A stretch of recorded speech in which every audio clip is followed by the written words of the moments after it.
Yeah, thanks for making it this far into the video. That was first the part where we saw the car in the good light. Then there was the part out in the dirt, and now there's the part where I'm trying to pretend that I know quite a lot about the car. I wish that were true, but you can stick around and listen to it, or you can also skip right now if you feel I might be babbling along a little bit too much. So, here we have it. This is my Durga, my Tamiya Durga DB01. We got the Japanese flag, we got the thank you Japan on it. And that's not because of Tamiya necessarily only, but also because I bought it from Japan, from a Japanese seller on eBay. I couldn't find it anywhere else. It's apparently not existing on the Western markets. The hobby shops don't have it. Tamiko doesn't have it. Those people. So my experience was, I knew it was going to take some time for shipping. I knew I needed to pay some import duties. So I waited and waited, and I waited some more. And in the other end, the seller, he was waiting, and he contacts the shipping company, and they can see that it has arrived. It's just waiting for my action. So he contacts me and says, "Hey, what's happening?" I'm like, "I didn't hear about it, and I was busy, so sorry, I was not aware. I'll figure it out." And it took quite a lot of figuring out, and eventually I managed to pay the import duties, and it gets released, and I get the car. So, that's all good. I open the box, and in the box there's a little note that says, it didn't say thanks to Japan, that'll be counterintuitive. It said many thanks from Japan. So I just cropped it out, and then I put this part on it with the heart. And that's my little sort of tribute, so to speak. And of course, I can, in the description, I can first of all check, is this guy still existing, because he was a true gentleman. He was very helpful, and that was my experience. And if you are looking to buy one of these, then you could consider if you want to buy it from him. So yeah. About the Buggy. Well, you saw the run footage. It was a dream to drive. It was very special, a little bit different. I'll get into that in a moment. But I have to reveal I made a mistake when I built it.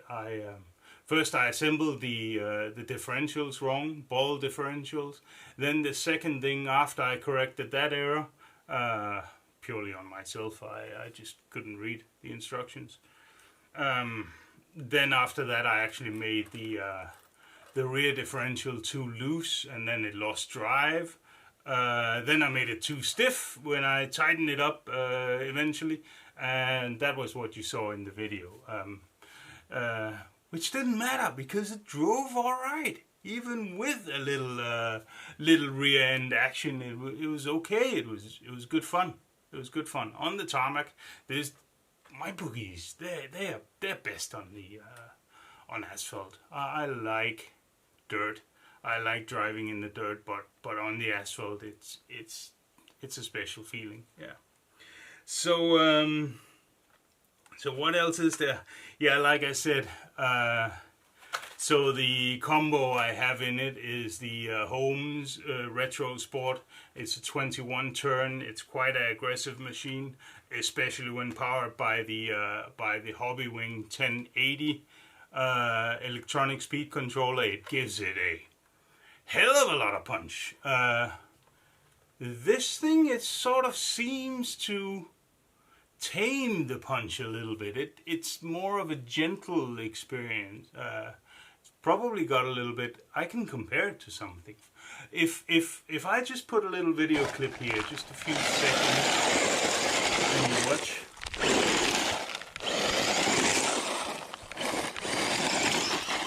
Yeah, so that's the top force, and that has that same combination, the same motor, the same electronic speed controller, and that's a much much more aggressive experience, I would say. It's different, and that's probably the difference between a shaft-driven four-wheel drive and a belt-driven four-wheel drive. Could be.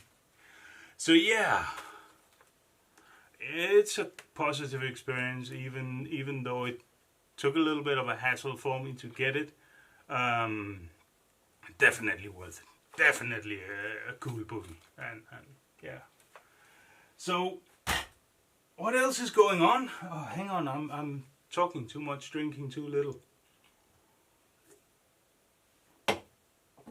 So that's the box for the Durga. That's how Tamiya intended for it to look. It looks cool, but that's more cool.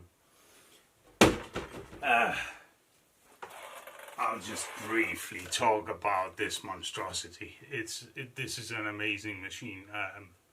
I am still trying to teach myself how to drive this big thing on a track, and I've sort of lost my courage. I've sort of lost my drive with it. Not completely. I'm still at it, but yeah, it's harder than it seems, and I'm learning that. At some point I'll record a video and give you that description, probably towards the end of the summer. Another thing this summer, in the other end of the difficulty spectrum, and also in the cheaper end of the RC hobby, is a new one from HBX, from Hobbywing. This is a 14th scale basher style truck thing, whatever it's called. It's in the box. It arrived a few days ago. I'm gonna take it out and give it a run for its money and see what it's like, and hopefully bring the little camera with me and make a video with it. So yeah, I got a lot of stuff going on. The video is very, very long already. You've heard enough of all this stuff, so thanks for watching.